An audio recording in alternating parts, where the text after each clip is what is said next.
कैसे हैं दोस्तों। स्वागत है आपका आपके अपने YouTube channel engineering coaching centre में। आज हम देखेंगे क्लास 10 के संस्कृत मंगलम का दूसरा पार्ट जो है हमारा पाटलिपुत्र वैभवम। चलिए तो बिना किसी देरी के शुरू किया जाए। कह रहा है बिहार राज्य की राजधानी पाटलिपुत्र नगर, इनकी बिहार राज्य जो है हमारी उसकी राजधानी कौन है। पुराने समय में क्या थी, पाटलिपुत्र नाम से वह जाना जाता था। कह रहा है कि बिहार राज्य की राजधानी पाटलिपुत्र नगर सभी कालों में यानी कि जितने भी काल हुए सभी कालों में क्या रखता है, महत्वपूर्ण स्थान रखता है। इसका इतिहास यानी कि जो हमारी पटना है, वर्तमान समय में जो हमारी पटना है, जो नाम पटना है, उसका इतिहास कह रहा है 2500 वर्ष पुराना। कितने सौ वर्ष बच्चों, ऑब्जेक्टिव बनता है इससे कि पटना का इतिहास कितनी या पाटलिपुत्र का इतिहास कितने वर्ष पुराना है, तो 2500 वर्ष पुराना है। ये ध्यान में रखिएगा, याद रखिएगा। आगे करा यहाँ धार्मिक क्षेत्र, उसके बाद उद्योग क्षेत्र और राजनीतिक क्षेत्र, यानी कि ये तीनों क्षेत्रों में क्या है, विशेष रूप से क्या करता है, औरों का या बाहर से आने वाले यात्रियों का या विदेश से आने वाले लोगों का क्या करता है, अपनी ओर ध्यान आकर्षित करता है। आगे विदेश का नाम आए तो देखिए विदेशी यात्री मेगास्थनीज, कौन सा नाम, मेगास्थनीज।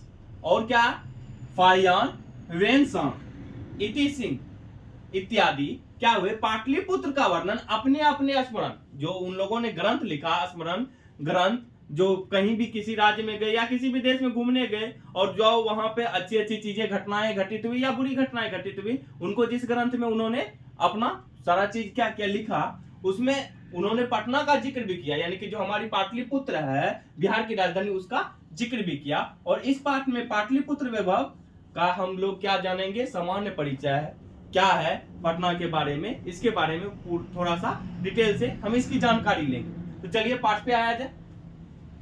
कह रहा है कि प्राचीन भारतीय नगरों में गंगा के किनारे बसा हुआ पाटलिपुत्र महानगर अत्यंत ही विचित्र था। यानी कि जब प्राचीन समय का बात कह रहा है कि गंगा के किनारे, यानी कि पटना कहाँ पे बसा हुआ, पाटलिपुत्र हमारा कहाँ बसा हुआ है, गंगा के किनारे बसा हुआ पाटलिपुत्र महानगर क्या था, अत्यंत ही क्या था, विचित्र था। उसके विषय में दामोदर गुप्त, यानी कि पटना जो है पाटलिपुत्र है, उसके विषय में दामोदर गुप्त नाम के कवि कूटनीम ताख्य यानी कि कूटनीमन काव्य में काव्य कहता है। यानी कि दामोदर गुप्त नाम के जो कवि हैं उनकी जो रचना है क्या, कूटनीमन। दामोदर गुप्त की कौन सी रचना है बच्चों, कूटनीमन। उस काव्य में वह काव्य कहता है, यानी कि वह कविता कहता है। कविता में क्या कहता है, चलिए देखते हैं। अस्ति महितल तिलकम सरस्वती कुलगिरियम महानगरम नामना पाटलिपुत्रम परिभूत पुरंद स्थानम। अगर दिक्कत है तो फिर से मैं रिपीट करता हूं, ध्यान से सुनिएगा बच्चों। अस्ति महितल तिलकम सरस्वती कुलगिरियम महानगरम नामना पाटलिपुत्रम परिभूत पुरंद स्थानम। अर्थात पाटलिपुत्र जो सरस्वती के द्वार के समान, यानी पाटलिपुत्र कैसा है, जैसे सरस्वती की द्वार है, सरस्वती माता का जो द्वार है उसी के समान क्या है, सुंदर है।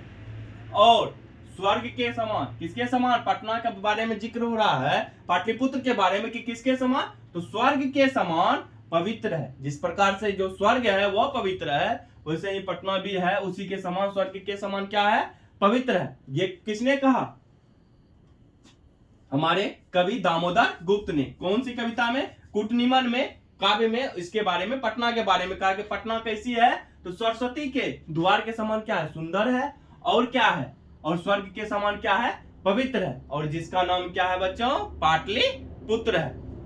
आगे कह रहा है कि इतिहास से सुना जाता है कि गंगा के किनारे बुद्ध समय में पाटलिग्राम अवस्थित था। अब चलिए बुद्ध काल में हम लोग चलते हैं। तो बुद्ध काल में पाटलिपुत्र का क्या नाम था बच्चों, पाटलिग्राम। यानी अभी तक में हम लोगों ने दो नाम देखा, एक पाटलिपुत्र, दूसरा पाटलिग्राम। पाटलिग्राम कब नाम था पटना का, इतिहास में कब नाम इसका जिक्र हुआ है, जब बुद्ध का समय चल रहा था। यानी बुद्ध काल के समय पाटलिग्राम अवस्थित था, जहां भगवान बुद्ध बहुत बार आए, यानी कि कई बार किसी न किसी कारणवश से या फिर ऐसे भी औरों के लिए और वहां की जनता के लिए भगवान बुद्ध क्या हुए, कई बार आए। तो उनका कहना था, जो भगवान बुद्ध है उनका क्या कहना था इस पटना के बारे में, जो अभी वर्तमान समय में पटना है, और भगवान बुद्ध के काल में जो पाटलिग्राम था, यानी कि एक गांव की तरह था पाटलिग्राम, उनके बारे में क्या कहना है भगवान बुद्ध का, कि यह ग्राम महानगर होगा, यानी कि भविष्य में एक दिन क्या होगा, यह जो गांव है पाटलीग्राम एक दिन क्या बन जाएगा, वह पाटलिपुत्र बन जाएगा। तो यह ग्राम क्या होगा, महानगर होगा। किसने कहा था, भगवान बुद्ध ने। लेकिन कला माने क्या होता है बच्चों, झगड़ा। कला माने क्या होता है, झगड़ा। उसके बाद कह रहा आग लगी, कलह के बाद आग लगी तथा बाढ़ के भय से सदा ग्रसित रहेगा। यानी कि यह जो गांव है एक दिन ग्राम जो है पाटलीग्राम एक दिन महानगर तो बनेगा। भगवान बुद्ध ने कहा एक दिन वह महानगर तो बनेगा, लेकिन यह क्या रहेगा, आपसी झगड़े, आग लगी यानी कि किसी कारणवश आग लग गया, तथा बाढ़, देखे ही होंगे बिहार में बाढ़ का खतरा हमेशा बना ही रहता है जब भी बारिश का मौसम आता है, तथा बाढ़ के भय से यह क्या रहेगा, सदा ग्रसित रहेगा। कालांतर यानी कि पुराने समय में यह पाटलीग्राम ही पाटलिपुत्र कहा गया, यानी कि जब पाटलीग्राम ही आगे चल के क्या कहा गया, पाटलिपुत्र कहा गया। आगे चलते हैं। चंद्रगुप्त मौर्य के काल में इस नगर की शोभा और रक्षा व्यवस्था अति उत्तम थी। यानी कि चंद्रगुप्त मौर्य का जब काल चल रहा था पटना में, तो इस नगर की क्या उत्तम थी, शोभा और रक्षा व्यवस्था अति उत्तम थी। ऑब्जेक्टिव क्वेश्चन या सब्जेक्टिव में पूछे कि अगर चंद्रगुप्त मौर्य के काल में पटना की क्या उत्तम थी, तो पटना की शोभा और रक्षा व्यवस्था क्या थी, अति उत्तम थी।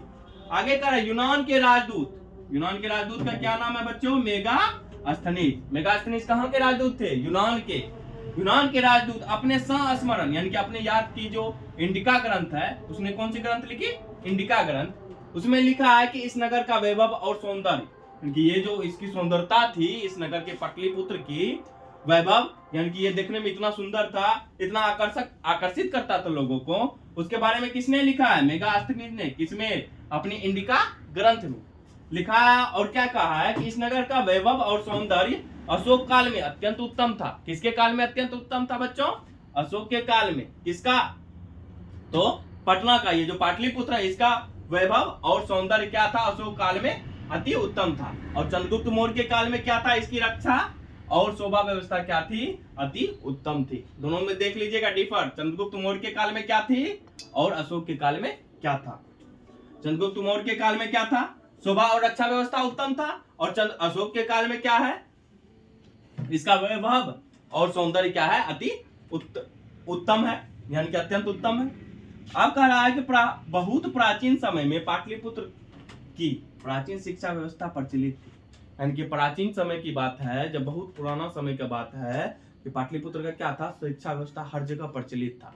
यानी कि दूर दूर से विद्यार्थी लोग जो थे पटना, यानी कि हमारी जो पाटलिपुत्र है या फिर बोलिए पाटलीग्राम है, वहां पे क्या होते थे, पढ़ने आते थे। तो इसकी शिक्षा व्यवस्था क्या थी, बहुत ही प्रचलित थी, यानी कि बहुत नाम था पटना का शिक्षा व्यवस्था को लेकर।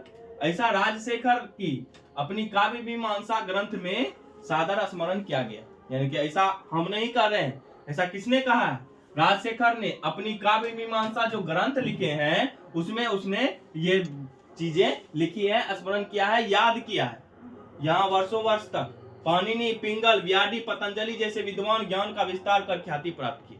यानी कि ये सब जो विद्वान है, पाणिनि, पिंगल, व्याधि, पतंजलि जैसे जो विद्वान है लोग हैं, वो सब क्या किए, ज्ञान का विस्तार कर यहाँ पे से क्या प्राप्त किए, ख्याति प्राप्त किए और पूरा प्रसिद्ध हुए। तो चलिए आज के लिए बच्चों इतना ही। ये पहला पार्ट था हमारा, इसको भी 2 पार्ट में अपलोड किया जाएगा। हमारा जो पाटलिपुत्र वैभवम है तो पूरा जरूर देखिएगा। अगला पार्ट नेक्स्ट रोज अपलोड किया जाएगा। तो इसके साथ हमारे चैनल के साथ आप लोग बने रहे। धन्यवाद।